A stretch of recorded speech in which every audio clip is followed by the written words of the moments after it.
Selamat pagi Bapak Ibu dan Saudara yang dikasihi Tuhan Yesus. Bertemu kembali dengan Embun Surgawi pada pagi hari ini. Mari kita akan merenungkan firman Tuhan bersama-sama yang terambil dari Injil Yohanes pasal yang kedua, ayat yang pertama sampai yang kelima. Demikianlah bunyi firman Tuhan. Perkawinan di Kana. Pada hari ketiga ada perkawinan di Kana yang di Galilea, dan ibu Yesus ada di situ. Yesus dan murid-muridnya diundang juga ke perkawinan itu. Ketika mereka kekurangan anggur, ibu Yesus berkata kepadanya, "Mereka kehabisan anggur." Kata Yesus kepadanya, "Mau apakah engkau daripadaku, ibu? Saatku belum tiba." Tetapi ibu Yesus berkata kepada pelayan-pelayan, "Apa yang dikatakan kepadamu, buatlah itu." Bapak, Ibu, dan Saudara yang dikasihi Tuhan, tentu kita akan senang ya ketika kita menghadiri di sebuah pernikahan. Apalagi pernikahan itu adalah pernikahan yang memang penting, kemudian menyajikan banyak makanan-makanan yang enak ya. Kita melihat ya, kalau kisah di atas ini, kisah yang kita baca ini terjadi pada waktu murid dan Tuhan Yesus serta ibunya diundang untuk menghadiri suatu pernikahan di Kana yang di Galilea. Nah, di sini Maria, sang ibu Yesus adalah seorang wanita yang lembut hati, seorang wanita yang penuh kasih ya. Sehingga ketika dia mengetahui bahwa anggur yang sebagai minuman pada waktu itu kekurangan, dia memberitahukan kepada Yesus. Bapak, Ibu, dan Saudara yang dikasihi Tuhan, di dalam sebuah pernikahan ketika kekurangan makanan atau minuman atau hal-hal tertentu, tentu ini sangat bisa dibilang memalukan ya pada zaman itu. Zaman sekarang pun demikian ya, sehingga akan mempengaruhi kedua mempelai ya, seandainya ada sesuatu hal yang terjadi. Dan hal ini diketahui oleh Ibu Maria ya, sehingga dia mengatakan kepada Yesus sang anak, katakan bahwa anggurnya sudah habis. Ya, tetapi Yesus menjawab pada waktu itu, "Mau apakah engkau daripadaku, ibu? Saatku belum tiba." Bapak, Ibu, dan Saudara yang dikasihi Tuhan Yesus ya. Di sini kita melihat bagaimana karya yang luar biasa terjadi ketika mungkin kita mendengar bahwa perkawinan di Kana ini adalah awal mula atau mujizat yang dilakukan pertama-tama oleh Tuhan Yesus. Kenapa demikian?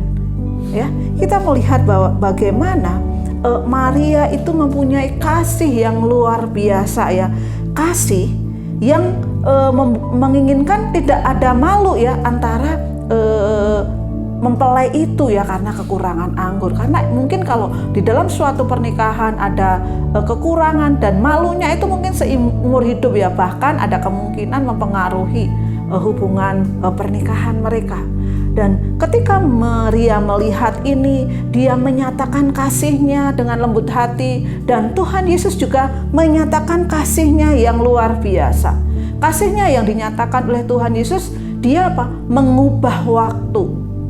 Ya, kalau tadi dikatakan di ayat yang keempat, kata Yesus kepadanya, "Mau apakah daripadaku, ibu? Saatku belum tiba." Ya.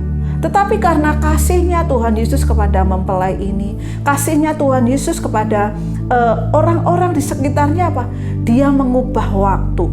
Waktu yang seharusnya belum waktunya dia membuat mukjizat, tetapi pada waktu itu Tuhan Yesus melakukannya. Karena apa? Karena kasihnya. Karena apa? Karena kasih yang dapat mengubah keputusan Tuhan. Kemudian yang kedua, kenapa itu terjadi? Karena apa? Ketaatan. Ya, kalau kita melihat di bawah ya, ketika Ibu Yesus berkata kepada pelayan-pelayan ya di ayat kelima ya, "Apa yang dikatakan kepadamu, buatlah itu." Nah, ada ketaatan di sini. Pelayan-pelayan ini juga taat ya. Mereka mau melakukan apa yang diperintahkan Tuhan Yesus tanpa mengeluh ya, tanpa merasa gimana ya, panik ya.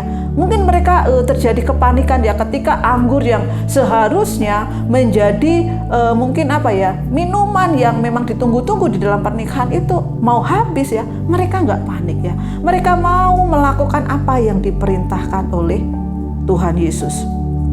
Di situ ada 6 tempayan yang disediakan untuk pembasuhan menurut adat orang Yahudi. Masing-masing isinya 2-3 puyung. Kemudian Yesus berkata kepada pelayan-pelayan itu, isilah tempayan-tempayan itu penuh dengan air. Ya, bukan penuh dengan anggur, nggak ada. Tetapi penuh dengan air. Nah, ketaatan ini membuat Tuhan Yesus bekerja meskipun belum waktunya, ya, di ayat sebelumnya dikatakan. Ya, ketaatan membuat Tuhan Yesus bekerja sebelum waktunya. Sehingga Tuhan Yesus berkata di ayat yang ke-8, lalu kata Yesus kepada mereka, sekarang cedoklah dan bawalah kepada pemimpin pesta. Lalu mereka pun membawanya karena ketaatannya itu.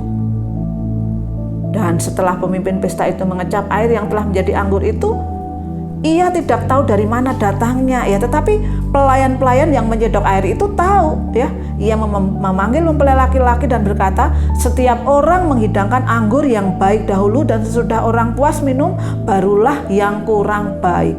Akan tetapi engkau menyimpan anggur yang terbaik, anggur yang baik sampai sekarang. Luar biasa sekali, ya. Bagaimana Allah bekerja, bagaimana Tuhan bekerja meskipun belum waktunya. Karena apa? Karena kasih-Nya. Karena apa? Karena ketaatannya.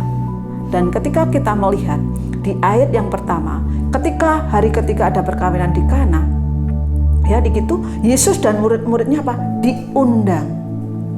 Bapak, Ibu, dan Saudara yang dikasihi Tuhan, apa yang terjadi seandainya Tuhan Yesus tidak diundang di dalam perkawinan di Kana itu? Atau apa yang terjadi seandainya, ya, Tuhan Yesus tidak membuat mukjizat? Nah, di sini kita melihat bagaimana begitu Tuhan Yesus mengasihi, ya, ketika apa? Kita mengundang Tuhan Yesus dalam kehidupan kita. Mari kita undang Tuhan Yesus dalam semua segi kehidupan kita. Di dalam rumah tangga kita, di dalam pekerjaan kita, di dalam karir kita, di dalam sekolah kita. Ya, mari undang Tuhan Yesus. Dan biarlah Tuhan Yesus bekerja melalui kasih-Nya. Dan kita bekerja melalui ketaatan kita. Selamat pagi, Tuhan Yesus memberkati.